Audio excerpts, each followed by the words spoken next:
Conselho Consultivo, o Banco de Portugal reviu em baixa as estimativas da economia para 2013.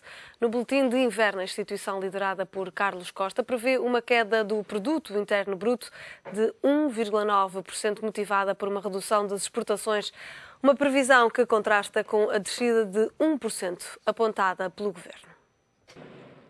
Por força da implementação das medidas de consolidação orçamental previstas para o próximo ano, associadas ao risco de um crescimento económico mundial menos favorável, o Banco de Portugal reviu em baixa quase todos os indicadores macroeconómicos para 2013, a começar pelo comportamento da economia.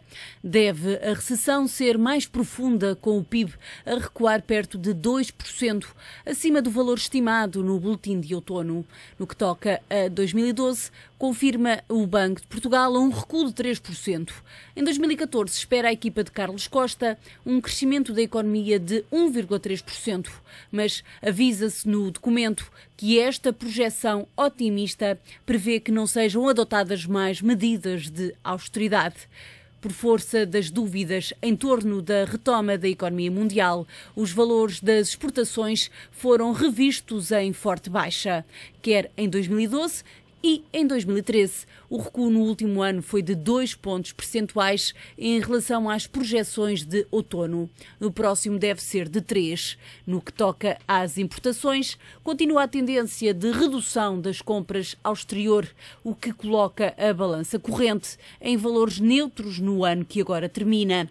E nos seguintes, o déficit externo deve ser excedentário. O enorme aumento de impostos incluído no Orçamento do Estado para 2013 vai pesar na carteira dos portugueses, mas não deve refletir-se nos valores do consumo privado, já agravados no boletim de outono. A queda em 2012 deve ser superior a 5%, menor no ano seguinte. Já o consumo público deve retrair-se mais, fruto dos cortes na despesa. Por força dos dados da atividade económica fragilizada, o Banco de Portugal considera fundamental que se repense o papel do Estado e aconselha a implementação coerente de reformas, por forma a estimular o desenvolvimento da economia. Mas alerta a equipa de Carlos Costa que devem ser assegurados níveis de bem-estar compatíveis com a manutenção do consenso institucional e da coesão social. E para o debate desta quarta-feira, contamos, como é habitual, com a presença de Hélder Oliveira, João Coutinho Figueiredo e Jorge Ribeirinho Machado. Os três, muito obrigada pela presença neste Conselho Consultivo.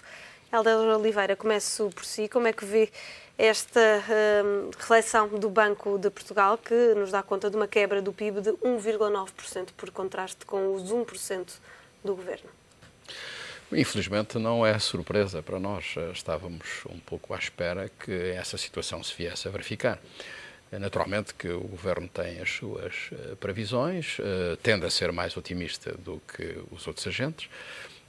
O Banco de Portugal, naturalmente, foi àquilo que é uma situação concreta que nós nos defrontamos. Primeiro, porque vamos ter medidas de austeridade reforçadas e, portanto, a procura interna vai naturalmente ressentir-se, mas particularmente porque há uma situação internacional que não é favorável.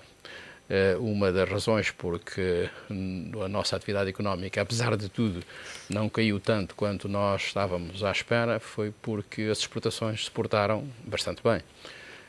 Portaram-se bem porque no domínio interno houve uma oferta razoável nesse domínio, houve o reflexo de uma política que tem sido sistemática nos últimos anos no sentido de reforçar a área das exportações, mas também porque o mercado externo permitiu que isso acontecesse.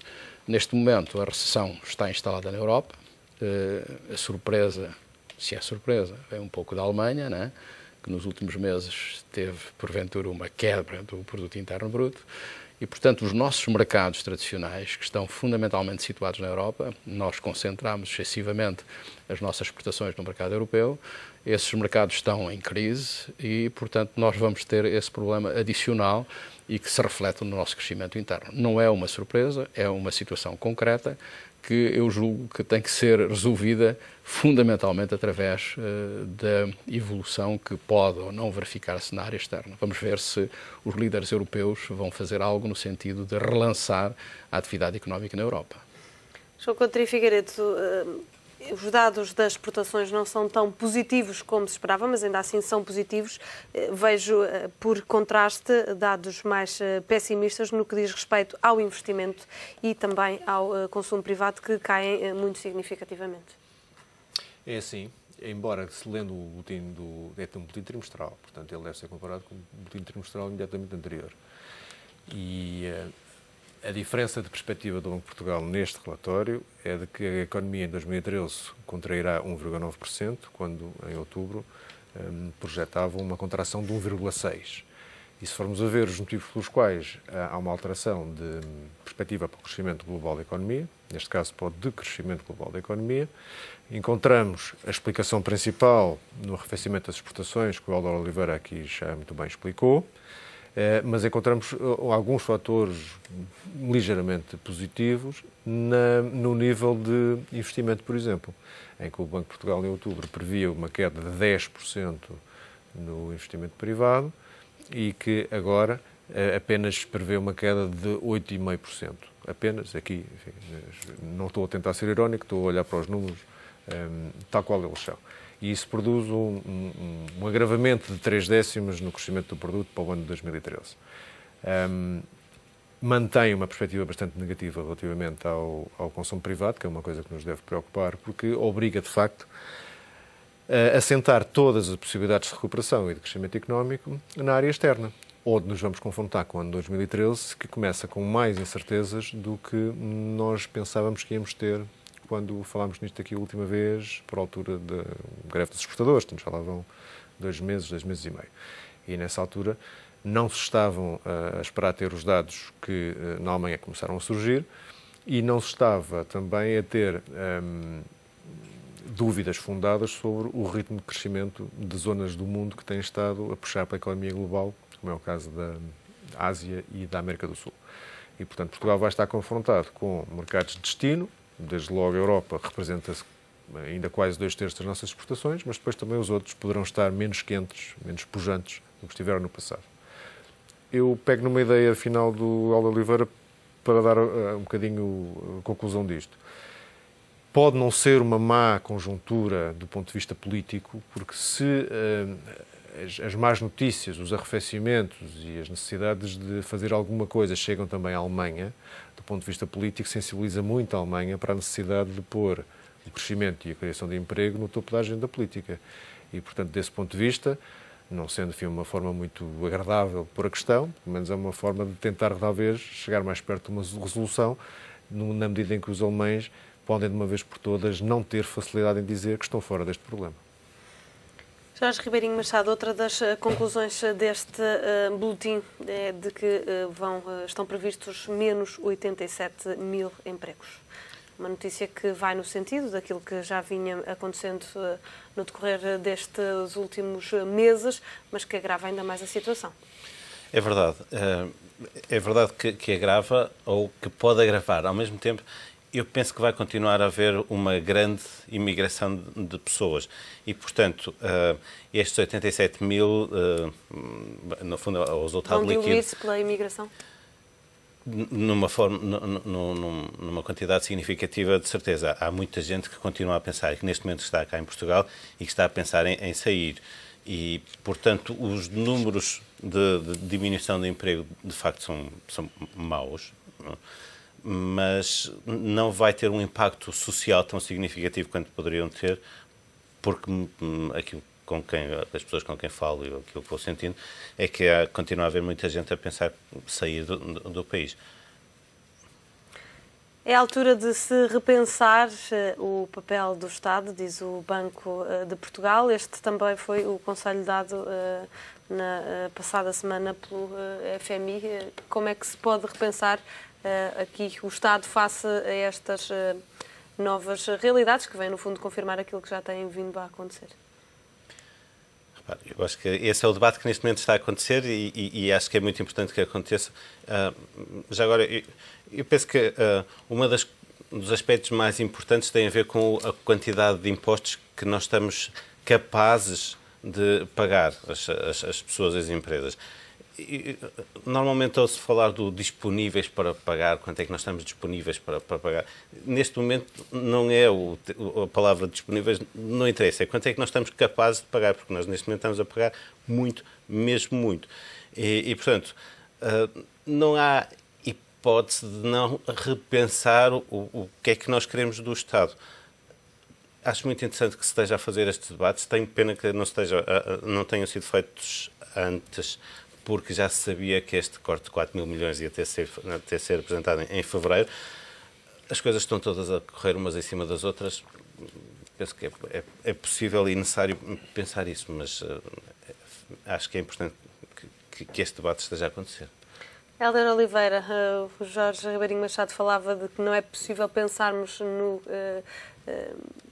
na disponibilidade para pagar ou não, é assim na possibilidade de pagar, mas ao mesmo tempo repensar o papel do Estado, tendo por base aquilo que os portugueses agora estão a pagar e passando para um dos temas que estão agora mais atuais. Os portugueses estão agora a pagar cada vez mais impostos e a verem o seu rendimento encolherem mais. Este repensar o Estado vai implicar encolher as funções do Estado? Que Estado será este? Bem, aqui estamos um pouco no confronto entre aquilo que é a economia real, né, e a ideologia. Né? Nós, neste momento, vamos ter um debate muito interessante nesse domínio. Digamos que quem lê o relatório do FMI fica atento àquilo que é a ideologia, que é a economia real. De facto, quando nós pensamos apenas na economia, a tendência será, neste momento, para tentarmos reduzir a todo custo aquilo que é o déficit orçamental, que é o nosso problema essencial neste momento, dado que até por razões, porventura, não muito interessantes para a economia, nós conseguimos, a pouco e pouco, encontrar o equilíbrio externo, né? Mas temos um problema grave no domínio orçamental. E, portanto, neste momento, a ideia que prevalece é no sentido de reduzirmos o orçamento, aliás, o déficit orçamental, à custa de uma redução da despesa pública. E é nesse quadro que surge aquilo que já tínhamos falado aqui na sessão anterior, que é uma diferença de ideologia no domínio da teoria económica mesmo, não é? Vai haver, de certo, nesta discussão, um confronto entre as pessoas, as entidades, os responsáveis políticos que se inspiram mais no keynesianismo e aqueles que se inspiram mais nas políticas monetaristas.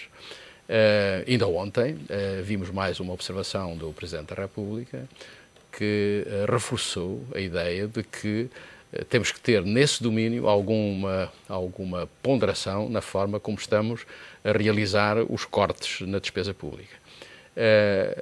De facto, neste momento, o que se tem que discutir, por um lado, é a economia real é capaz de responder às necessidades que os orçamentos vão ter no domínio da despesa, mas também temos que estar atentos àquilo que é uma questão fundamentalmente ideológica, no sentido de ver se é possível ir além de certos cortes no Estado.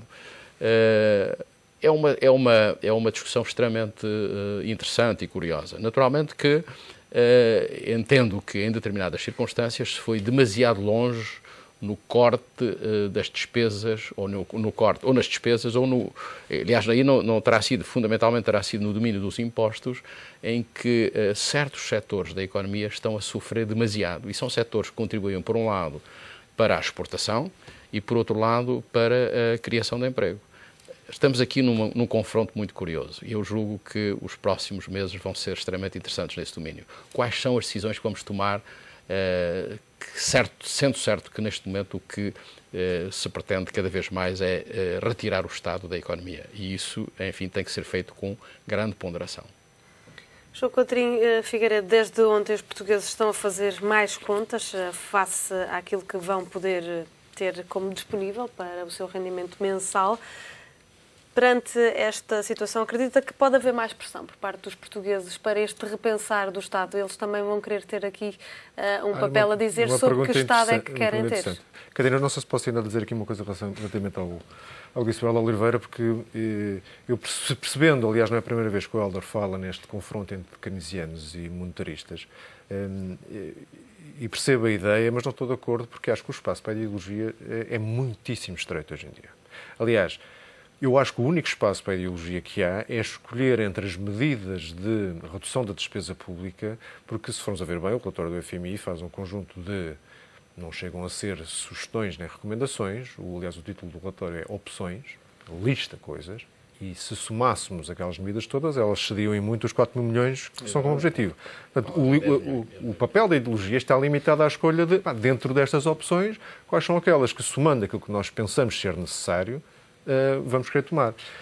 Nenhuma delas está propriamente nem na cartilha ideológica dos keynesianos, por motivos óbvios, estamos a falar de redução de despesa e a maior parte dela com alguma reprodutividade, nem na cartilha ideológica dos liberais. Eu não falo dos monetaristas, que seria outra questão, mas os liberais também não estão a impor, os supostos liberais, a maior carga fiscal de sempre que é a memória em Portugal. Portanto, também estão completamente a violentar os seus princípios ideológicos. Acho que a ideologia deve ser posta na gaveta até nós termos a soberania suficiente para podermos escolher. Tendo dito isto,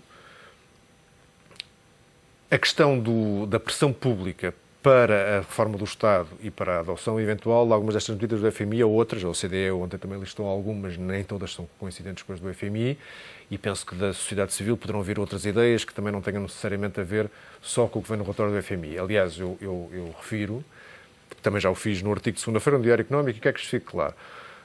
O relatório do FMI dirige-se à despesa corrente primária do Estado, com muitas funções sociais, não toca, por exemplo, em despesas de investimento do Estado, esta sim, muito mais keynesiana, incluindo as PPPs e o setor empresarial do Estado, e não volta a falar das finanças locais e regionais, duas áreas de grande dispêndio e que também seriam certamente muito beneficiadas se alguém olhasse para aquilo como deve ser. Portanto, há uma panóplia de escolhas. Algumas o FMI lista, a OCDE outras, a sociedade civil fará outras, mas há um conjunto de questões em que a escolha pelas quais nos vamos orientar é que constitui, enfim, o papel da política nesta discussão. Mas não muito mais do que isso. Porque nós temos, e estes são números que convém matraquear para as pessoas perceberem, nós em 2012 iremos, tudo indica, ter gasto mais 8 mil milhões de euros em termos de dinheiros públicos do que cobrámos em impostos e outras receitas. 8 mil milhões. Este ano estima-se que ficamos acima dos 7 mil milhões, apesar destas medidas todas. Isto com medidas extraordinárias e temporárias. Extraordinárias e temporárias. Por definição, não podemos estar eternamente nisto. Portanto, com 8 mil milhões de déficit estrutural, para que isto fosse 3%, eu já estou a partir do princípio que 3% era financiável, que é altamente questionável nas atuais circunstâncias. Mas para que isto fosse financiado, para que isto fosse em 3% do PIB, 8 mil milhões de euros tinham que corresponder a um PIB que tinha que crescer nos próximos 2 ou 3 anos mais de 50%. Portanto, o crescimento sendo, obviamente, a solução e a nossa grande preocupação, porque é daí também que vem a geração de emprego, que é o principal problema que temos que resolver, não é a medida imediata, não é a solução imediata. Nós temos que passar por esta contração para podermos voltar a crescer. Isto é muito desagradável, são medidas que até politicamente ninguém gosta de defender, mas nós temos todos como sociedade, e enfim, a nossa responsabilidade aqui como comentadores públicos e a comunicação social, e todos meter na cabeça que temos que fazer alguma coisa para que não possamos estar permanentemente a justificar que temos um desequilíbrio estrutural e por isso não podemos crescer. A questão dos escalões. As pessoas vão receber, no final do ano, menos. Com a questão dos duodécimos, disfarçará, para a maior parte dos escalões, pelo menos até rendimentos, as vossas contas, 2.600, 2.700 euros, disfarçará esta quebra de rendimento. Mensalmente? Mensalmente, não disfarçará anualmente, exatamente. Eu nunca vi nenhum estudo, por exemplo, como é que era a utilização dos subsídios de férias e de Natal, se havia ali algum surto consumista pouco reprodutivo do ponto de vista económico, que fará com que o facto das pessoas só receberem metade dos subsídios, no setor privado, no metade dos subsídios quando chegar as férias e o Natal, se isso poderá corresponder a uma contração também de alguns tipos de gastos que não fossem tão reprodutivos, tão saudáveis, entre aspas. Não sei, mas de qualquer forma as pessoas vão estar muito mais apertadas do ponto de vista do seu orçamento doméstico e vão certamente ter noção de que não podem continuar assim. E, portanto, farão tudo, acho eu, o que seja politicamente aceitável para que o Estado não volte a exigir, não volte a ter que exigir aumentos de impostos desta natureza. Portanto, não se pode, ao mesmo tempo, queixar que os impostos são elevados e estão cada vez mais altos e queixar que os cortes que tendem, como principal objetivo, permitir baixar os impostos, sejam feitos. Portanto, ou uma coisa ou outra. Um último aspecto sobre a questão dos escalões e das taxas de retenções, a tabela de retenções foi publicada. De facto, ao olhar para os números, torna-se evidente e chocante torna-se evidente porque é que as medidas relacionadas com os pensionistas foram as primeiras a serem enviadas ou a serem vistas como passíveis de fiscalização de constitucionalidade. Porque a mim choca-me que os pensionistas de pensões eventualmente mais elevadas, mas que certamente fizeram parte de um contrato social e descontaram ao longo da sua vida contributiva, tenham um corte que é mais do dobro, em termos percentuais, de pessoas que estejam ativas com os mesmos rendimentos. Não faz sentido. E se o argumento é que essas pessoas eventualmente descontaram menos que agora estão a receber, enfim, eram as regras que haviam, então se calhar, pela mesma lógica e pela mesma justiça, teria que haver compensações às pessoas que descontaram mais do que estão a receber hoje. Portanto, acho que é um argumento que é falacioso, nem sequer ajuda particularmente o Orçamento da Segurança Social e acho que é uma questão de injustiça fiscal que, de facto, espero que seja corrigida. Quer acrescentar algum ponto? Eu só queria dizer que estou de acordo que nós temos que passar por uma cura da austeridade muito forte, inevitavelmente, não é? Mas, enfim, julgo que, apesar de tudo, é possível, se discutirmos isso com a necessária profundidade, em certas circunstâncias, limitar um pouco aquilo que é o domínio da austeridade. Porque, de facto, o que temos vindo a ver é que a austeridade, acrescentamos a austeridade, depois há um decréscimo significativo das receitas e, portanto, o nosso déficit não cresce de uma maneira consistente. Portanto, a política que tem sido seguida é necessária, mas, porventura, as medidas concretas não refletem ou não são aplicadas de modo a evitar um decréscimo tão significativo que está a haver no domínio da receita fiscal. E isso tem que ser ponderado e tem que ser pensado porque é que isto está a acontecer, não é? Eu tenho citado muitas vezes que a decisão que foi tomada no domínio de um setor que é extremamente sensível na economia portuguesa, que tem a ver com a criação de emprego e com o turismo, que é o setor da restauração, porventura não foi a medida mais adequada. Talvez houvesse alternativas a essa situação. Por outro lado, nós temos que fazer um esforço no sentido de o país, enfim, a Europa, repensar o problema do crescimento, porque isso tem a ver um pouco com aquilo que vai acontecer no futuro, não só a Europa, mas particularmente a Portugal. Sem esse crescimento não é possível mais nada. Só para terminarmos, ainda voltando à questão do aumento de impostos, agora também está em cima da mesa a questão dos duodécimos, no que toca ao setor privado. Parece-lhe que quem é que vai beneficiar mais com esta questão dos duodécimos? Serão os próprios trabalhadores ou as empresas? Porque em questões de tesouraria, as empresas também têm aqui algum ponto a dizer. Sim, como ontem o Presidente da CCP, penso eu, dizia que ia haver grande confusão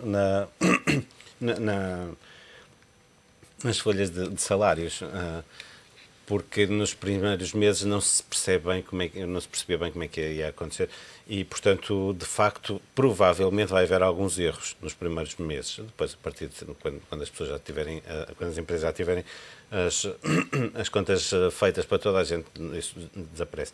Eu penso que não é mau que os subsídios sejam diluídos ao longo do ano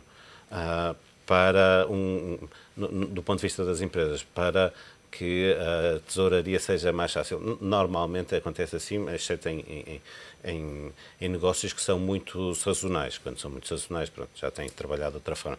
Mas naqueles negócios que não são muito sazonais, é melhor não ter aqueles picos em que têm que pagar os subsídios de Natal e de férias. E para os trabalhadores, compensará? Para os trabalhadores, provavelmente, no primeiro ano vai ser um bocadinho... vamos lá ver. O que, a certa altura, dizia o João Coutinho Figueiredo, para que é que servem os subsídios? Muitas vezes servem para pagar férias, servem para pagar o seguro do carro, aqueles gastos que são os gastos anuais. e dos quais as pessoas não se lembram a não ser quando eles aparecem, e por isso apareciam muitas vezes nas épocas dos subsídios. Este ano vão provavelmente apanhar algum susto. Vai haver provavelmente algumas pessoas que vão apanhar um susto a dizer agora tenho que pagar o seguro do carro e não guardei dinheiro suficiente para o fazer. Mas, em geral, não... No setor público vai haver uma questão interessante em fevereiro. Como o setor público não vai ter a aplicação das tabelas de retenção já em janeiro, vão usar as de 2012, mas os duodécimos já podem ser processados, vão ter um mês de janeiro robusto e um mês de fevereiro em que é inclusivamente corrigido retroativamente aquilo que não foi descontado em janeiro. Portanto, vão ter um mês de fevereiro particularmente magro.